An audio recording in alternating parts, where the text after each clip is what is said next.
So we are back again. Arsenal have won 2-0 away to Newcastle, a ground in which we actually do pretty well, a team that we do pretty well. A boring, drab, disappointing game. There was a couple of nice moments in the game. Aubameyang back on the goal scoring charts. Martinelli, obviously the downside with David Luiz going off. It looks like his season's probably over. Maybe he's played his last game in an Arsenal shirt. What did you make of the game overall, mate? Let's get one thing straight. That is a poor Newcastle side. So before everyone starts getting excited and say that we're back to our best, let's just look at the opposition. However, we controlled the game. Possession was easy. David Luiz actually did really well until his injury. I thought his distribution is the best. And I think, although I don't want to see him in the team moving forward in terms of our future, I actually think he's probably our best centre-half, and that's saying something. I thought that El Neni is a typical performance of El Neni where he decides to turn up in games where you don't really have any pressure against you. Same with Martin Ødegaard. I thought he was great today. Good to see Aubameyang back on the team sheet. But the one positive for me was seeing Martinelli. It's just frustrating that this manager hasn't actually been looking at what I've been looking at whenever I see this guy play. It's not so much that he runs rings around everybody, Lee. It's the fact that he gives a damn and he's got the ability to and the tenacity to really go at players. I think in the first half, he just easily walked past the player, crossed it in. Aubameyang didn't manage to finish the chance, but that's the sort of thing he can do. And then, of course, the assist for the goal. A real easy game for Arsenal, if I'm honest with you, mate. It wasn't something that I looked at and thought, wow, but it also wasn't a team that I looked at and said, wow, they're abysmal. Let's be honest, they're an abysmal side. So, but isn't it funny, Lee? There's not many teams in the league that bore the life out of you more than us. They're definitely one of them. Unbelievably bad. I mean, I said that sometimes under Jose, Spurs was hard to watch. So with Sheffield United, Newcastle are right up there with us, because even with West Brom of late, they've been a little bit more exciting than most other sides because they're fighting for their lives. And when you start to see fight down the bottom, it's good to watch. Brighton, Fulham, West Brom, I'd say have all been good to watch over the last few weeks because they look like they give a damn.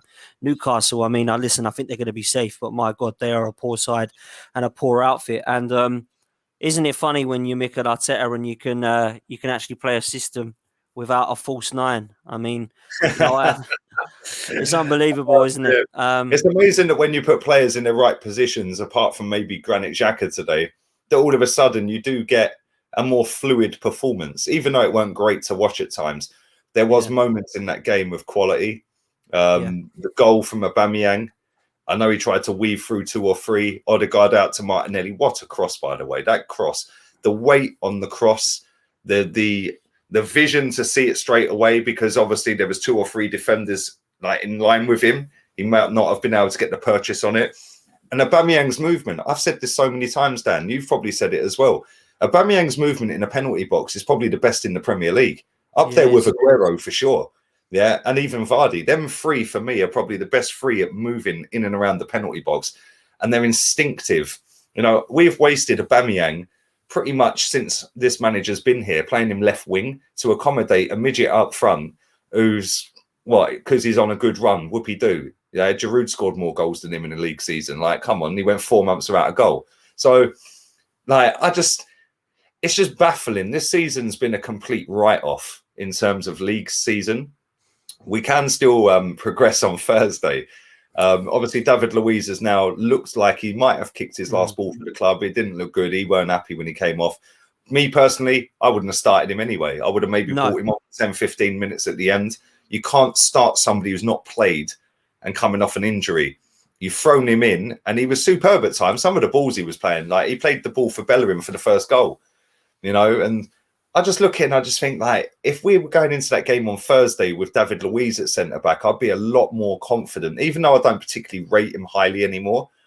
I just think that with Holding and maybe Marie or Holding and Chambers on that side, and then Gabriel, not for me, man.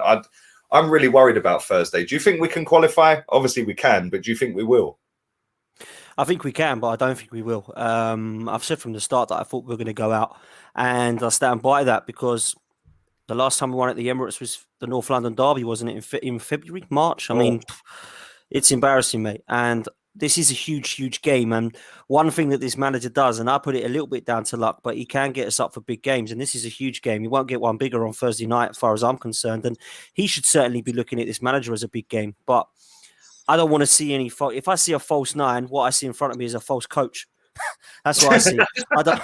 I don't see how he can sit there and start playing these tactics again. And do you know what was interestingly? I had Warren Barton on with me on Friday, and it's good to. I had Kevin Campbell with me, but Kevin's so in love with Mikel Arteta. Yeah. But I thought I'd listen to Warren. Warren's a massive gooner, right? Which I didn't know until I knew that. Yeah, I knew that. Yeah. And he's a little bit like me and you with Arteta. He's just confused. And he said, what I thought happened on Thursday was he rung up Pep and said, what do you think I can do? Because I can't get a win.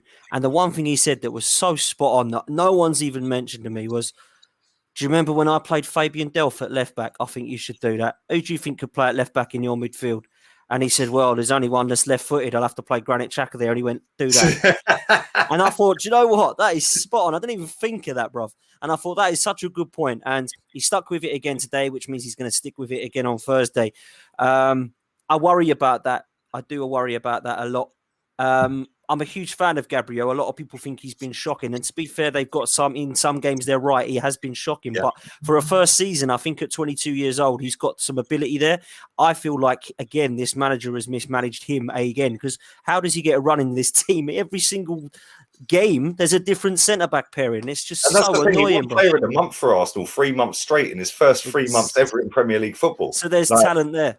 There's something there. The one thing I'd say about Gabriel, and this is where this coach hasn't done this with him, a top draw coach says to him, stop pressing people on the halfway line, going and really intimidating. Because yes, whilst it works maybe 60% of the time, that 40% is going to pick you up yellow cards. It might pick you up the odd red. It might pick you up a second yellow. That you might get spun. I remember we played Man United. Rashford done him on halfway. He got a yellow. Yeah. Mason Greenwood done him and he should have been sent off. Yeah, and this is the thing. Like, he's got something. I like him. I like him on the front foot, but that needs to be managed a little bit better and say, look, you've got something. You're very physical. You're good with the ball. I like the way he dropped his shoulder today and went past 2 or 3 men in the first half. But at the same time, he is only 22, so maybe we're expecting a bit too much from him. But next to David Luiz, he looks so much better than he does with any other person he plays with. Next to Holding is a disaster, isn't it? But, that says enough. Holding shouldn't even be here, Dan. He shouldn't even be at the club, mate. I totally agree. And everybody tells me he's been our best defender this season. I don't get it. But when I look at Gabriel and Saliba coming back, I'd like to see what that does because I'm a massive fan of Pablo Mari. But I'm not sure that Arteta looks at them two as a centre-half pairing. I'm not sure why, because Toure and Campbell were both right-footed, as was Adams and Keown and Adams and Bold. But he doesn't like to play two left-sided or right-sided defenders together. Two left-footed centre-backs yesterday. There we go. So we'll see that on Thursday now because he'll be on the phone to Pep again. Mate, listen, it wouldn't surprise me. In terms of Thursday, just quickly, I think we will end up screwing it up because it's a typical Arsenal way at the Emirates and under this manager. And I think that will be season over. It wouldn't surprise me, Lee. I don't know how true these rumours are about Kroenke selling and all this stuff that's come out today. It really wouldn't surprise me if we do see him sacked if he does lose on Thursday, just because Kroenke... I'm adamant he'll be sacked. Yeah, because it will be Kroenke's way. Yeah. There we go. That'll get a little bit of heat off of the Kroenkes that, oh, look, we sacked him. We're going to go and get an elite manager in. We'll give him a few quid in the summer. All's forgotten. Kroenke stay. That's what I think. Listen, big up to you, my guy. Have a wicked bank holiday as well, man. I know it's bank holiday tomorrow in the UK for anybody who doesn't know. But Dan, always a pleasure talking to you, man. Nice speaking to you, mate.